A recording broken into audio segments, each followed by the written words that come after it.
오사부의 선견지명.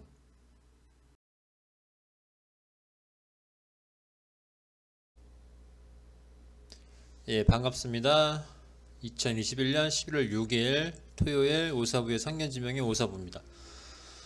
예, 오늘은 토요일이라서 주식 강의를 하는 날인데요. 오늘은 저번 주에 이어서 그랜빌의 법칙에 대해서 말씀을 드리겠습니다. 예, 복습 차원에서, 복습 차원은 아니고 저번 주하고 요번 주하고 같은 그랜빌의 법칙에 대해서 얘기를 할 건데, 저번 주는 매수에 관한 법칙 4가지를 말씀을 드렸죠. 예, 요번 주는 매도에 관한 법칙 4가지를 말씀을 드리겠습니다. 먼저 그랜빌의 법칙은 주가와 이동평균선의 관계를 나타내는 법칙이라고 말씀을 드렸어요. 이동평균선이 어떻게 움직일 때 주가가 어떻게 움직이면 뭐 매수고 매도다, 뭐 이런 거를 다룬 게 그랜빌의 법칙인데, 2가지 법칙이 있다고 그랬죠. 하나는 관성의 법칙이고 하나는 회귀의 법칙. 관성의 법칙은 뭐냐? 주가가 한번 방향을 잡으면 그 방향으로 지속적으로 움직이려고 하는 성향을 갖고 있습니다. 예, 그거를 관성의 법칙이라고 그러고, 회귀의 법칙은 뭐냐? 주가는 이동평균선에 붙어서 움직이려고 하는 습성이 있다. 이거를 회귀의 법칙이라고 그래요. 주가와 이동평균선이 멀어지면, 이격도가 넓어지면 다시 이격을 좁히면서 주가와 이동평균선이 서로 만나려고 하고, 다시 주가가 이동평균선을 멀어지면 다시 만나려고 하고, 그러면서 파동이 만들어지는 거죠. 예, 그게 바로 회귀의 법칙입니다. 그랜빌의 법칙에 관해서 크게 3부분을 보면 주가와 이동평균선의 관계고요, 관성의 법칙과 회귀의 법칙이 적용이 되는 그런 매매 기법이라고 보시면 되겠습니다. 예, 그러면은 다음 장, 그랜빌의 8법칙 2번째 시간, 매도 4법칙에 대해서 말씀을 드릴 건데요. 지난주에 그 매수 4법칙에 대해서도 말씀을 드렸는데, 그때하고 1번하고 3번이 중요하고 2번하고 4번은 알고는 계시되 굳이 실전에 응용을 하실 필요는 없다고 말씀드렸어요. 예, 매도 4법칙도 마찬가지입니다. 매도 신호 1번과 3번은 중요해요.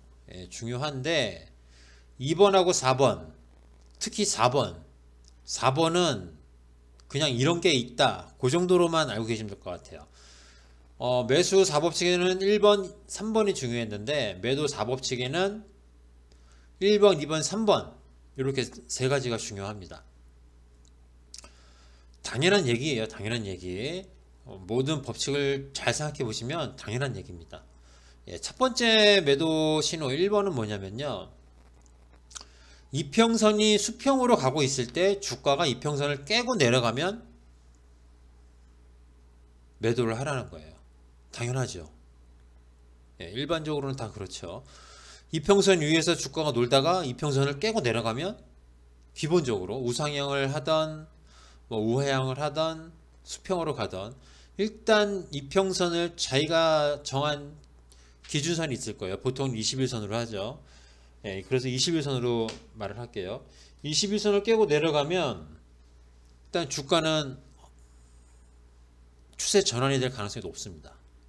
예, 근데 여기서 말하는 거는 주가가 수평으로 가고 있을 때, 이평선이 수평으로 가고 있을 때 주가가 이평선을 깨고 내려가면 매도를 하라는 얘기예요. 그리고 2번은 뭐냐면, 보통 우리가 이평선을 돌파를 하면 매수 신호로 우리가 여기죠. 예, 근데 여기서는 뭐냐면 이평선이 우하향을 하고 있어요. 이평선이 떨어지고 있을 때 주가가 그 이평선을 뚫고 올라갔을 때 매도를 하라는 거예요. 왜? 이평선은 내려가고 있는데 주가가 이평선을 돌파를 하면 결국엔 회귀의 법칙에 의해서 떨어지는 이평선을 따라서 주가가 다시 되반락을 할 수 있다. 예, 그런 의미로 생각하시면 됩니다. 그리고 매도 신호 3번은 뭐 이거는 당연한 겁니다. 예, 우하향하는 이평선이 있는데 주가가 그 밑에서 자꾸 이평선을 뚫지 못하고 저항을 받는 거예요. 한번 올라왔다가 저항을 받고 이러면은 뭐 당연히 이거는 매도예요. 예. 이런 종목은 아예 안 건드리는 게 좋죠. 예, 떨어지는 이평선 밑에서 주가가 움직일 때는 요 매도 신호 3번을 떠나서 이런 종목은 매매를 안 하시는 게 좋습니다. 물론 이격이 왕창 벌어졌다 그러면은 기술적 반등을 노리고 들어가 볼 수는 있는데요.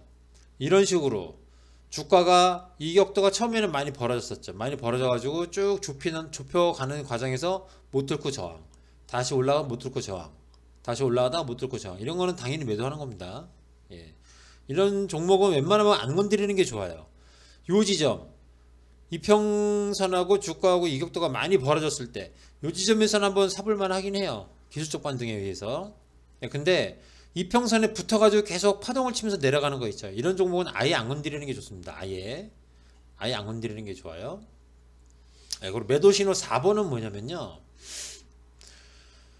이평선이 상승을 해요. 상승을 하는데 주가는 이평선 위에서 놉니다. 예, 파동을 그리면서 가는데 파동을 그리면서 가다가 한번 쭉 급등이 나오고 거기서 한번 꺾이면 거기서 팔란 소리예요. 이거는. 근데 요거는 실전에서 응용을 안 하시는 게 좋다고 말씀드리는 이유가 뭐냐면요. 여기서 급등이 나와서 떨어지더라도요.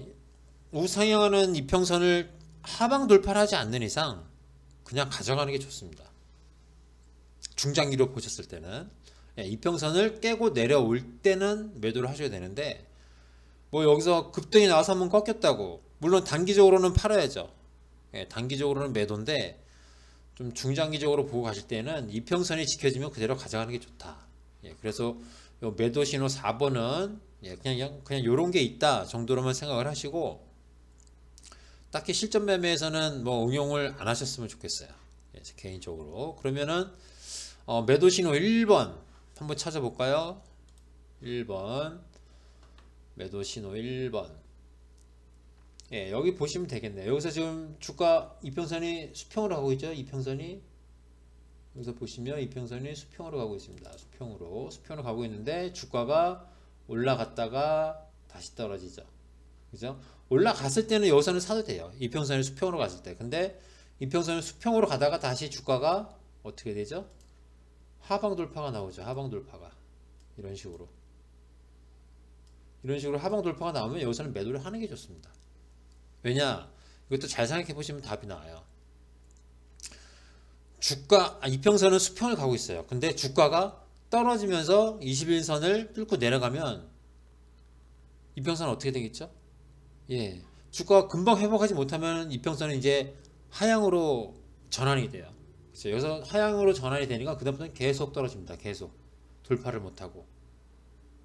예, 이평선이 수평으로 갈 때 이렇게 돌파가 나왔을 때는 한번 매수를 해볼 만한데 여기서는 돌파가 나온 다음에도 바로 꼬꾸라지는 모습이 나오긴 하는데 일반적으로는 이평선을 상향 돌파할 때는 매수, 이평선을 수평으로 가는 이평선을 하향 돌파할 때는 매도, 이렇게 생각하시면 되고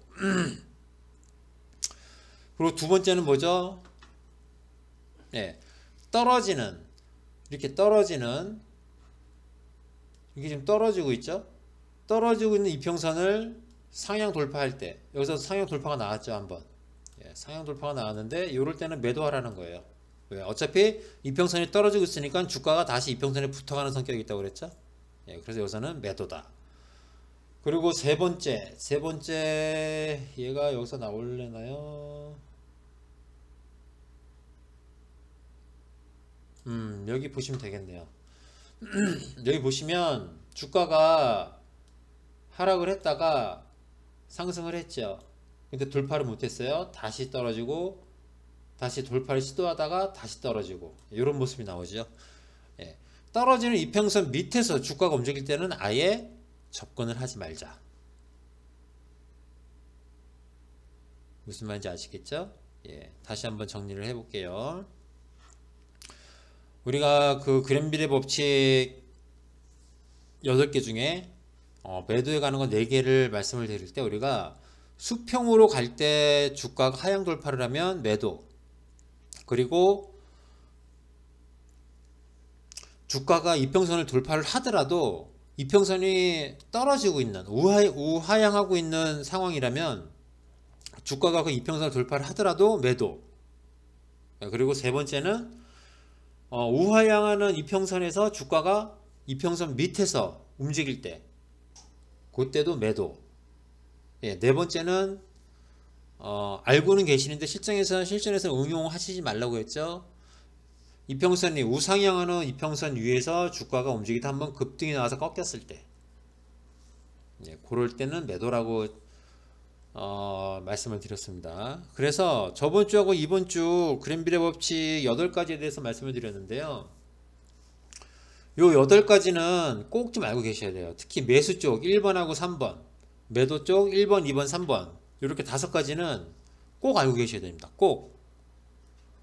그리고 이 동영상을 보시고 난 다음에 그러한 예가 어떤 종목에서 어떻게 웬만하면 한 종목에서 다 나타나요. 지난 주가 흐름을 쭉 보면 그런 8가지 부분이 다 나타날 겁니다. 아마. 그러니까 꼭 한번 예를 찾아보시고 실제로 그렇게 움직이는지 한번 꼭 보셔야 돼요. 물론 이 그랜빌의 법칙에 단점이 하나가 있어요. 단점. 뭐냐? 우리가 기술 분석을 하고 캔들 분석을 하고 할 때 제일 중요한 게 3가지가 있죠. 이평선, 캔들, 또 하나가 뭐죠? 거래량이죠. 거래량. 예, 그랜빌의 법칙에서는 거래량을 감안을 안 하고 단순하게 주가와 이평선의 관계에 대해서 말을 했다는 거예요. 거래량은 뭘 의미하냐면요, 신뢰도입니다. 신뢰도. 거래량이 많으면 많을수록 신뢰도가 높아져요. 많다는 기준이 뭐냐면, 여기 그래프에 보시면 우리가 상승이 나왔을 때 거래량이 빵빵빵 터져줘야 힘이 있다고 말을 하죠. 거래량 없이 상승이 나오는 경우, 점성 빼고, 그럴 경우에는 신뢰도가 좀 떨어진다고 우리가 일반적으로 말을 합니다.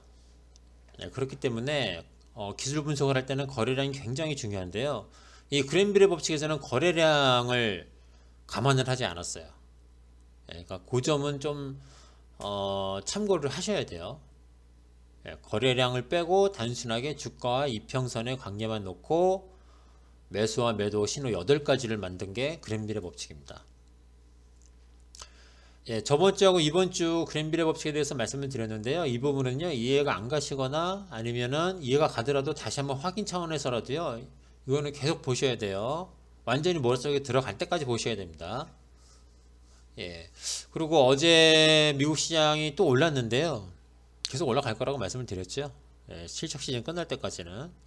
예, 어제 미국 시장이 올라갔는데, 월요일날 시장이 개인적으로 굉장히 좀 궁금합니다.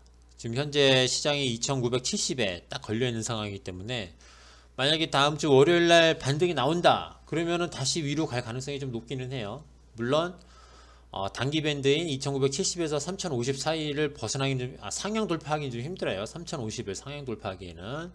하지만 일단 2970을 지켜주면 요 밴드는 좀 더 강해집니다. 밴드는. 예.